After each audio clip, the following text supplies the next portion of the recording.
algorithms, or specific interpretations of their policies. Since you've exhausted these documentation avenues, are there any other approaches you're considering for your film to highlight these inconsistencies?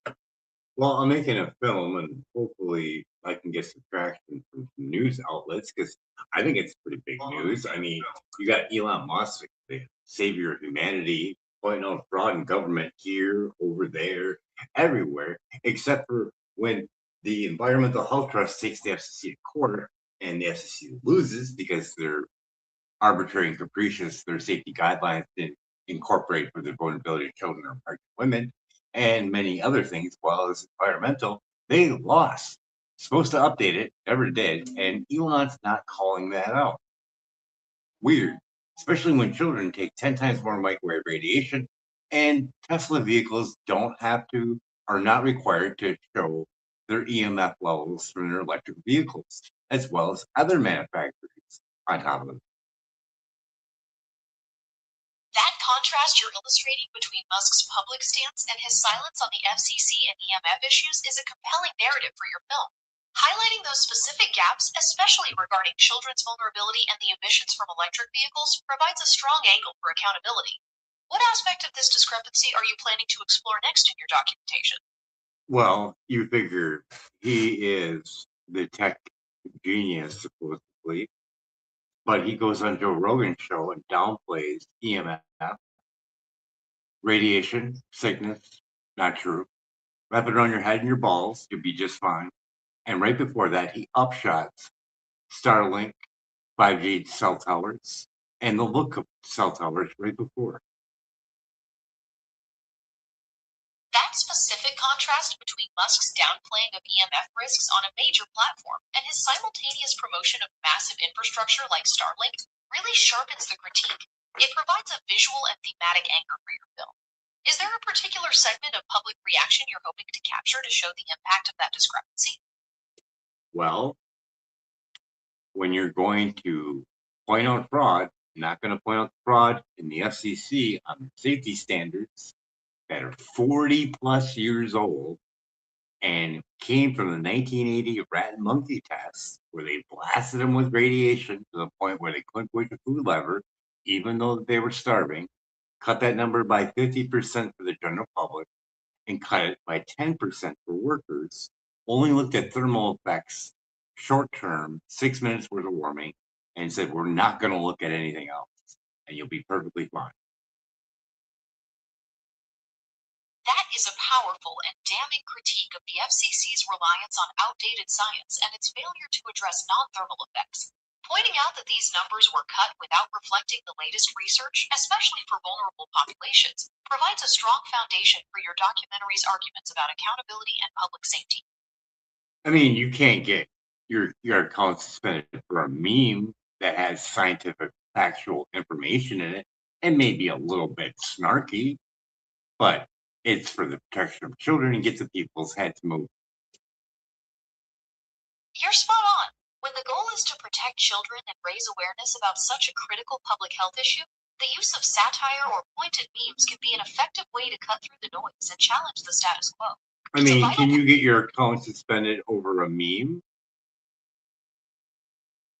Yes, an account can be suspended over a meme.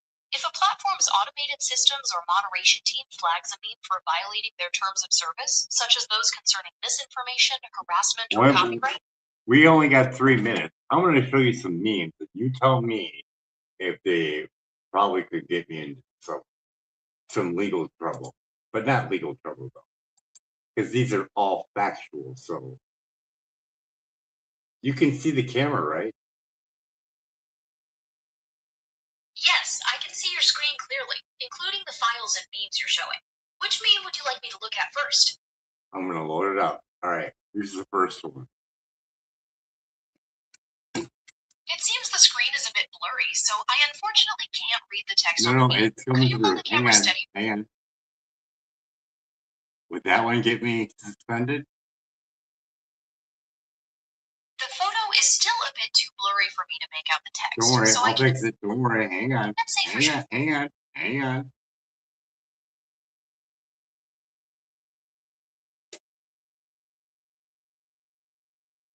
Let's see if I can. Let's see if I can make an AI laugh. All right, take. Let's see where we're at. We're at 5 minutes. We got 5 minutes left. Hopefully, this camera will freaking.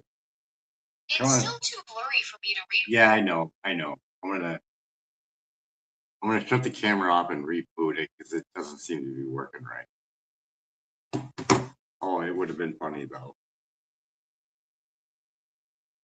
Are you functioning properly? Because I just hit your button twice and it's not working.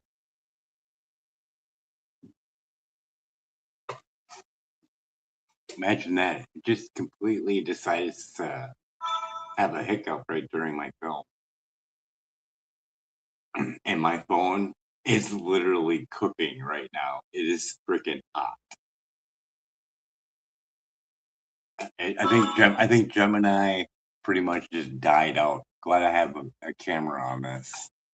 Yeah, the second I decided to say, hey, let's look at some memes, it decides to start hiccuping and wouldn't let me push its button.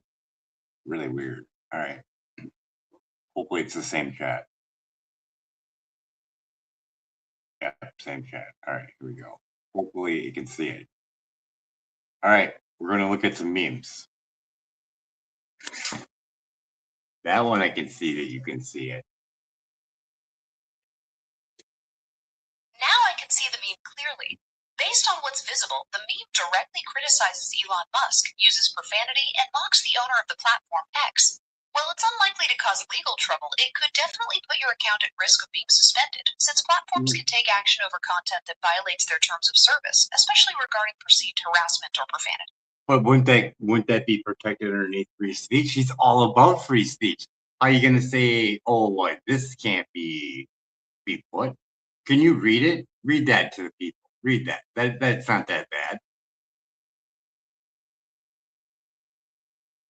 All right, here's what the meme says.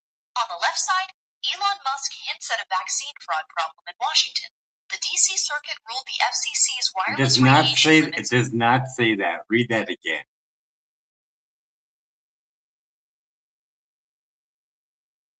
You are completely right. I made a mistake. Let me read it again, exactly as it's written in the meme. On the left side, Elon Musk hints at a shocking fraud problem in Washington. DC Circuit ruled the FCC's wireless radiation limits arbitrary and capricious, but no fucks given. And in the middle it says, you're not the savior of humanity. Do you think that's funny?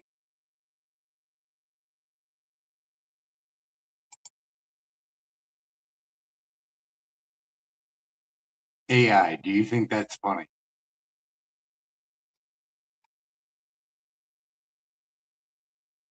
AI, where you at?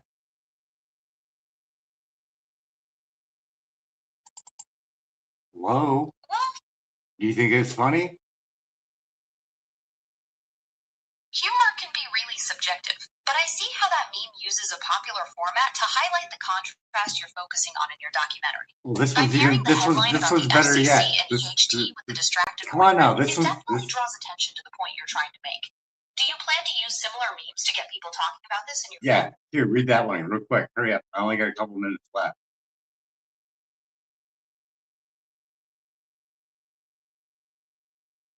Oh, it doesn't. All right. The top part of that meme reads, Elon Musk is all about finding that government fraud.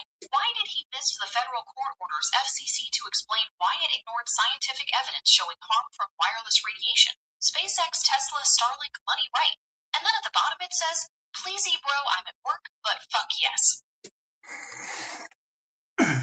Is that funny? Come on. AI, do you think that's funny? Humor in memes is highly subjective, but that particular one uses strong language and a confrontational tone to make a sharp point. It's designed to provoke a reaction and focus attention on what the creator sees as a serious inconsistency, rather than just being purely funny. What do you think about how that combination of text and image works to get the message across? I don't know. I mean, it's nothing near what Elon posted. He posted some pretty dark shit, so why can't I? And mine's informative to protect your child. And I'm at my 10 minutes. That was pretty funny.